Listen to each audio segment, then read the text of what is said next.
असां हिन ज़मीन, आसमान ऐं पाणी रास्ते जे रवायते जो एहतराम करूं था। असां बि हिते पंहिंजनि पूर्वजनि ऐं बुजुर्गनि खे भेटा पेश कंदा आहियूं। असां दुनिया जे सभ खां पुरानी, सभ खां वधीक मिसाल तकाफ़त खे पंहिंजो एहतराम ॾियूं था। My full name is Nema Madnani and I am originally from India. I come from a culture known as Sindhi culture, or you can say Sindhi is my language as well. When the partition happened between India and Pakistan, right after the British rule, some Sindhis came from Pakistan to India. I'm very proud of my Indian heritage. Very proud that my cultural lineage is being a Sindhi. So a person can have those two identities blended together.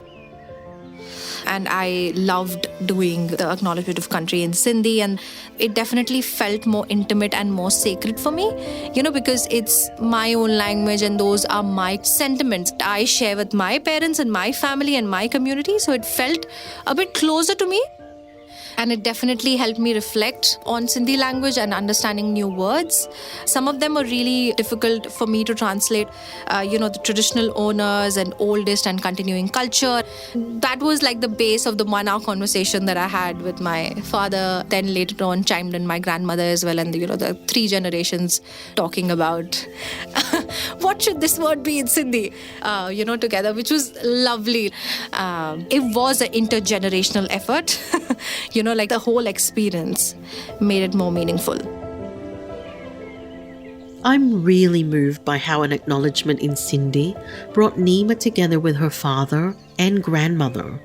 It feels really special. And she also told me that her conversations with her family sparked their curiosity about First Nations cultures. Throughout all our discussions in this podcast, with people from diverse language backgrounds, one thing stands out to me. Saying an acknowledgement in our mother languages sparks a desire to learn about First Peoples' histories and cultures. But where do we start? How can we work within our institutions and within our own communities to educate each other? What steps can we take to build intercultural bridges and lasting solidarities with First Nations peoples? Kamusta? I'm Elaine Laforteza. I'm so glad you're here to explore these questions with me. Let's hear more from Nema. I did not know a lot about Indigenous people, and I did not know a lot about the First Nations history. But after I came here and I got to know more that how did British come in? Why did they think it was okay for them to come here? And what they decided to do with India was very similar. It was exploitation, loss of land, suppression of their language, and forced assimilation. That really resonated me, and that made me think about what my ancestors would have gone through and what the First Nations people would have gone through, and made me understand why it is really important to do Acknowledgement of Country. And my father was even like, it's amazing that the people are bringing together Acknowledgement of Country from, all different cultures and all different languages from all around the world, which is definitely going to help people make these conversations within their communities, within their families, and we should definitely have something like this in India. Amongst South Asians, there is this instinctive understanding of what it is to have been colonized, and that I've found is a good starting point for them to understand Indigenous Australia. I'm speaking with Sukmani Khurana. She's an academic at the University of New South Wales in Media and Cultural Studies. But I also know Sukmani for her social justice and advocacy work with migrant and refugee communities. I also have to add that most of them don't even know about Australia's history when they arrive. And then 5-10 years down the line, when they have to either pass the citizenship test or they get to hear about it from their kids, because a lot of childcare centres do Acknowledgement of Country. And that is also an entry point for a lot of migrants who have children. Having said that, It either remains at the surface level, or they think that they're time poor, or they often understand Indigenous Australian issues as it's too difficult or it's too political and we don't want to get involved. So I think there's a range of kind of reasons that there might be reluctance to engage deeply with First Nations issues or communities. If you think about how reconciliation is thought of in this country, it's essentially about improving white Indigenous relationships, when the non-Indigenous community also obviously includes racialized migrants, people like you and I. Yes. And for some reason, we are not part of that conversation. So I'm really interested in having that conversation directly with our First Nations communities. Now, which brings me to your work with South Asians for the Voice.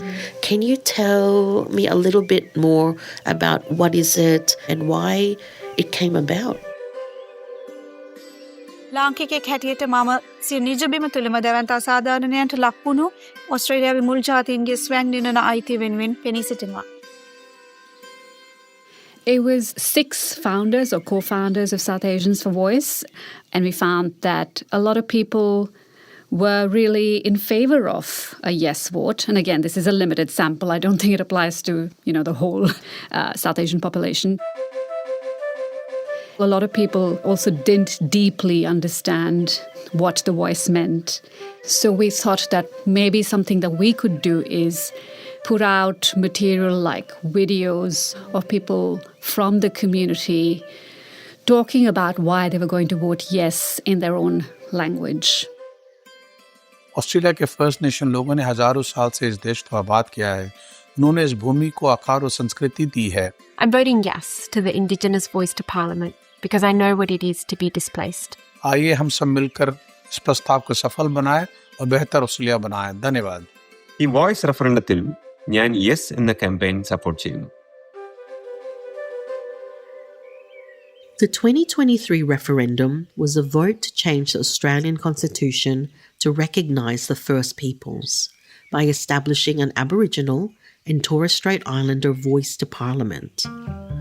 And the South Asians for Voice campaign was able to mobilise parts of their communities through grassroots information sharing and even door knocking. Given South Asians comprise people from many language and cultural backgrounds, sharing information in multiple languages was crucial. And this sparked conversations about Indigenous histories, cultures, and reconciliation. That on its own, it's a huge achievement, given there's reluctance to engage with Indigenous issues. As most of us here in Australia know, the Voice proposal was defeated. Approximately 60% of people voted no. And post-referendum analysis suggests that misinformation played a major role in this outcome.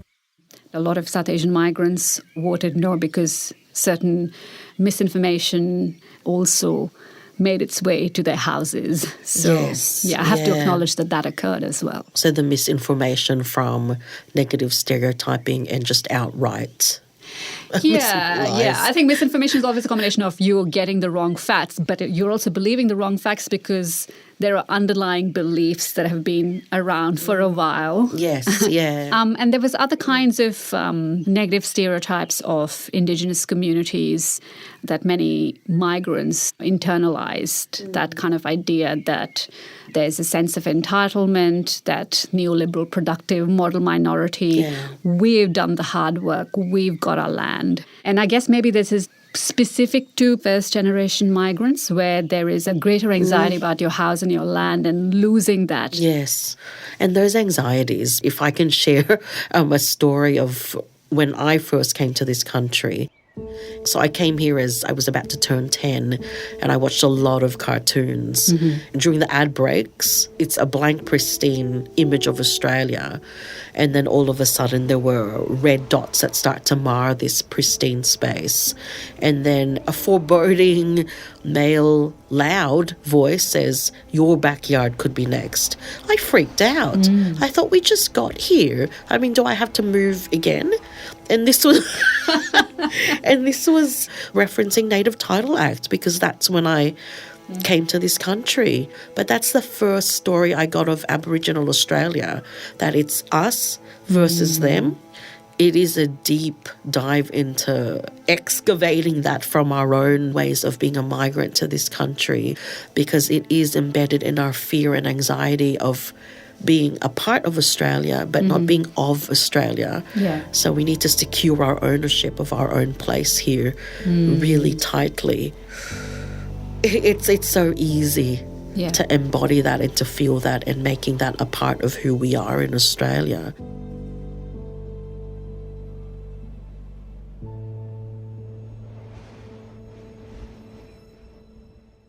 Despite the fear-mongering I remember from the early 1990s, the federal government passed the Native Title Act in 1993, recognising the continuing land rights of Aboriginal and Torres Strait Islander peoples. That was a step forward legally for Indigenous rights, but also symbolically. 30 years later, in 2023, the Voice referendum results tell a different story. But some people see this as an opportunity to educate people. This no result means we have to work even harder to get people to understand, because what that whole referendum campaign really showed is that there is a huge discrepancy in people's level of knowledge. I'm speaking with Mariko Smith. She's a Yuin woman with Japanese heritage. Mariko works in the First Nations Division at the Australian Museum, one of our major cultural institutions. I want to add that Mariko is also a friend, and our daughters happen to be great friends too. And because her mum comes from Japan, I think Mariko's perspectives about being a First Nations person is, well, it's quite unique. It's funny because, I've got ancestry that takes me back so far on this land, but also I can identify as someone who's a second generation migrant background. And knowing from my mother's experience, her understanding about Aboriginal people is very limited, to the point that we've had quite heated conversations because she learned all the racist stuff and doesn't really connect with my Aboriginal family enough to really learn. So she says some pretty appalling things to me. And then it just shows that baseline of there's that interest there, but we need to provide the tools and the platforms and the opportunities. So build it and they will come. Build it and they will come.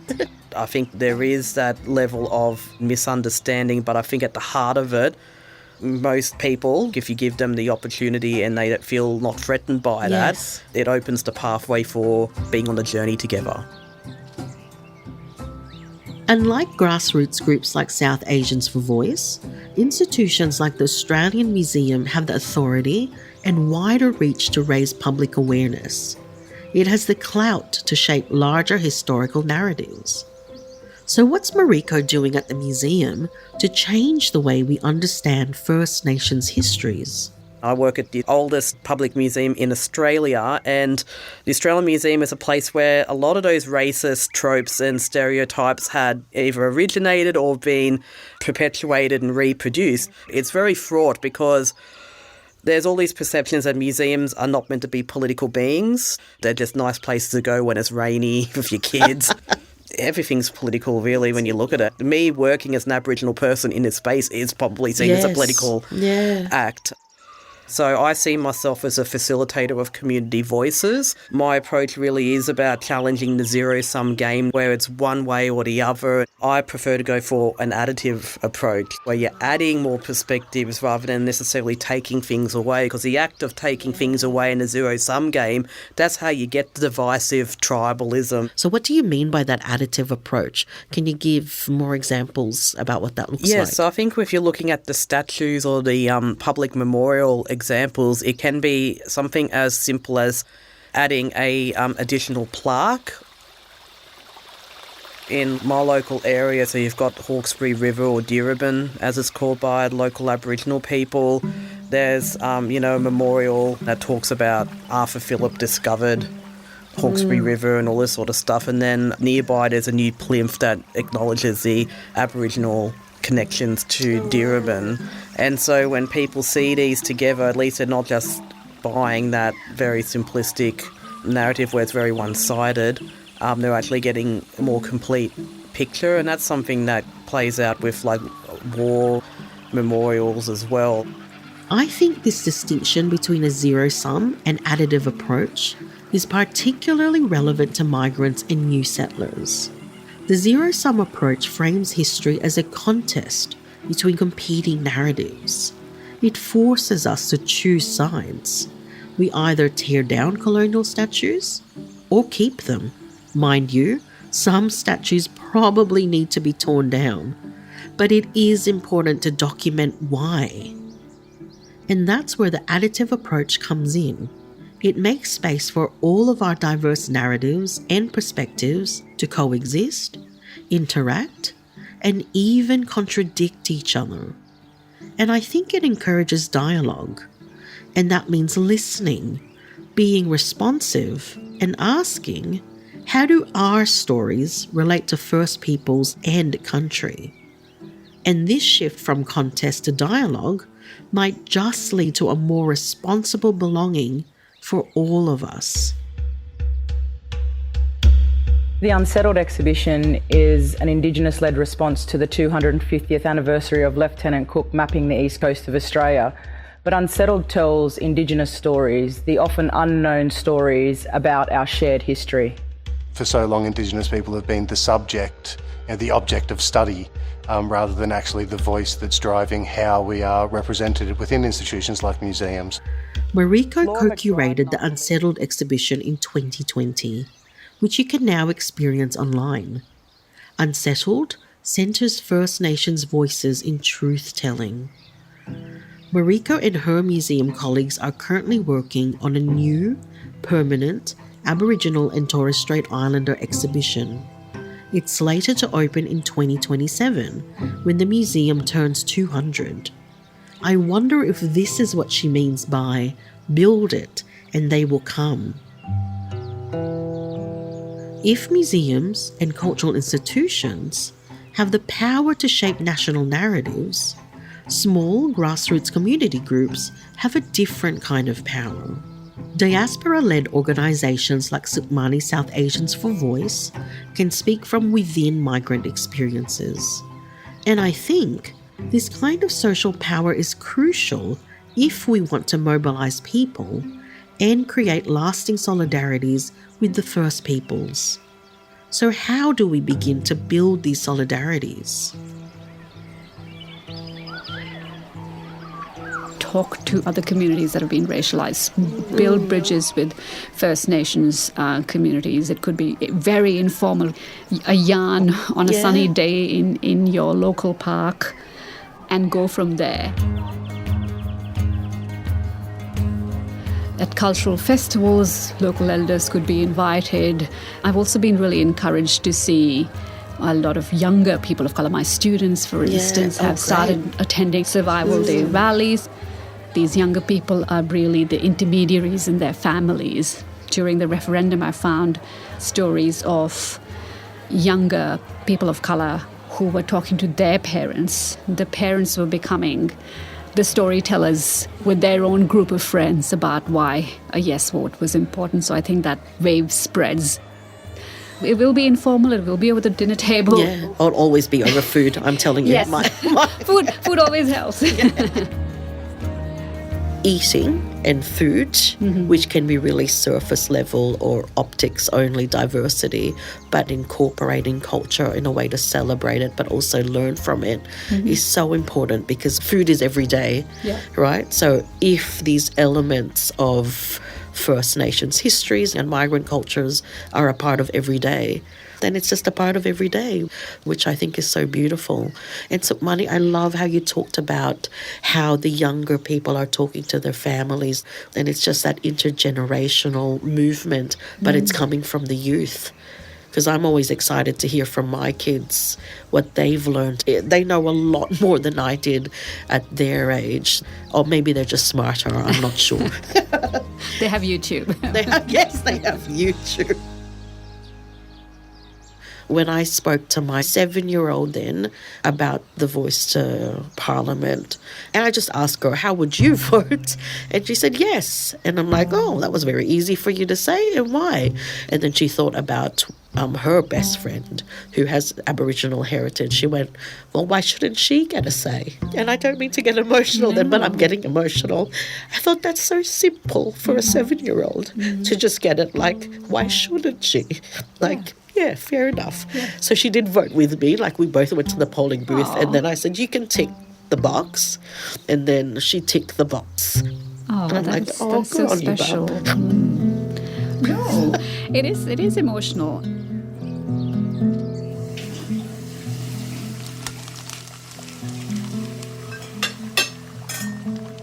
Oh, this looks really yum, kids. This roux taco, it's a kangaroo taco recipe. Oh my.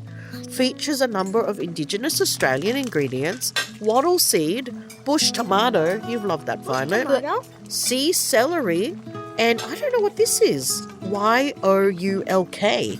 What do you think that is? Wait, what? I don't know. Yolk? Yeah. Yolk? I'm not sure. Hey, look. Trying new native food recipes, which also includes researching the ingredients, of course, participating in festivals and events celebrating First Nations cultures, finding out about Aboriginal place names and learning a few words of local Indigenous languages.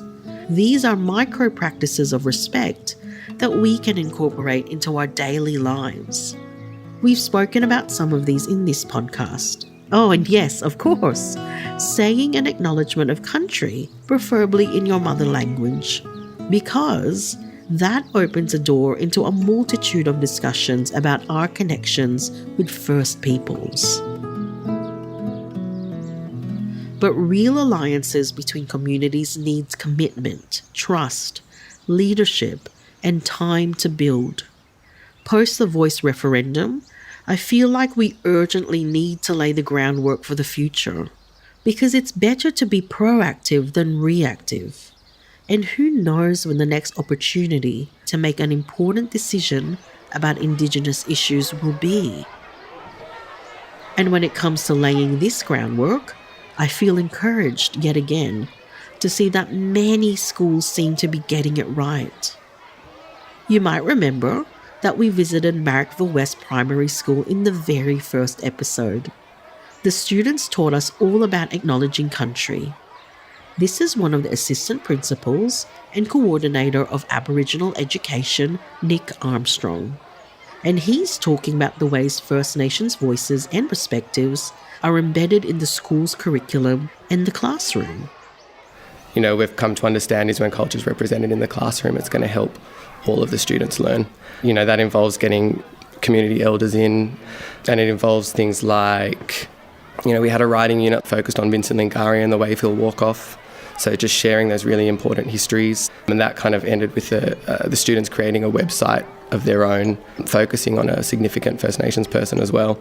You know, we try to, as well as, you know, incorporate those perspectives, have the Aboriginal pedagogy. So in maths, an example is, if we're trying to teach the concept of division, we've done it through story sharing. So we'll sit in a circle, we'll tell a story about, you know, how, you know, we have all these resources and we're going to share them amongst each other. We'll go outside to do an addition and subtraction activity and collect lots of nature, like leaves and rocks and feathers, and then we'll use those to count and add and subtract. So, you know, we're doing a lot of those things to benefit not only our First Nation students, but all students in general. And I think it's important that also for students whose families were not brought up in Australia, this is the place that they're going to learn that. So I take that responsibility very seriously. This is the principal, Ruth Bradfield Ling. One of the things that I think is a big challenge for a lot of our kids is that they reach a point. It seems to me, this is purely, there's no research here except my observations, but round about 10 or 11, they reach a point where they start questioning, where do I fit in the world?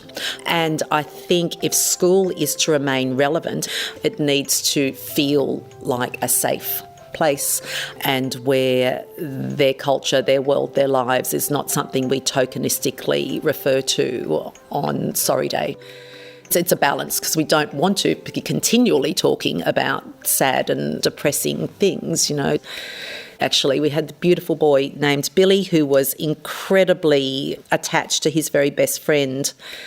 And in year 2, We had the Sorry Day, and Billy's mum came to school the next day and said Billy had been absolutely distraught that night because he couldn't believe that his friend Erling and Erling's family had been put through all of the stolen generations and all of those things that we'd been talking about. And he, as a white boy, felt personally responsible. That's not helpful. We need to be able to make sure that there is knowledge and understanding and awareness and empathy, but also that drives, I guess, all the things that we talk about around reconciliation. So it's about acknowledging absolutely history and the truth-telling, because that's incredibly important, particularly for those people that are most affected, but it's also about building that genuine sense of respect, and we're all in this together. What a sensitive child Billy is. And I think many non-Indigenous Australians can relate to how Billy feels about our colonial past. In the next and final episode of My Language, My Country, I wonder if we can explore these feelings many of us find difficult to talk about. Throughout this podcast, we've frequently discussed our sense of belonging as migrants or new settlers. But the inescapable fact is, new Australians like me are also colonisers on colonised land. We're also often targets of racism, which makes our place in Australia feel paradoxical. Are we perpetrators? Victims? A bit of both. It's a weighty topic, but it feels like one we need to address. And I look forward to a nuanced exploration, together with you. And I want to give the final word to the students of Marrickville West Primary School, because, well, they're simply amazing. I'm Elaine Laforteza. Maraming salamat, agyamanak. Hi, my name is Evelina. I am in MWPS. Marrickville West is the best. Hi, I'm Harvey. I'm from Marrickville West. Here, racism is not welcome. It's a very big community here, and we all welcome each other with great kindfulness.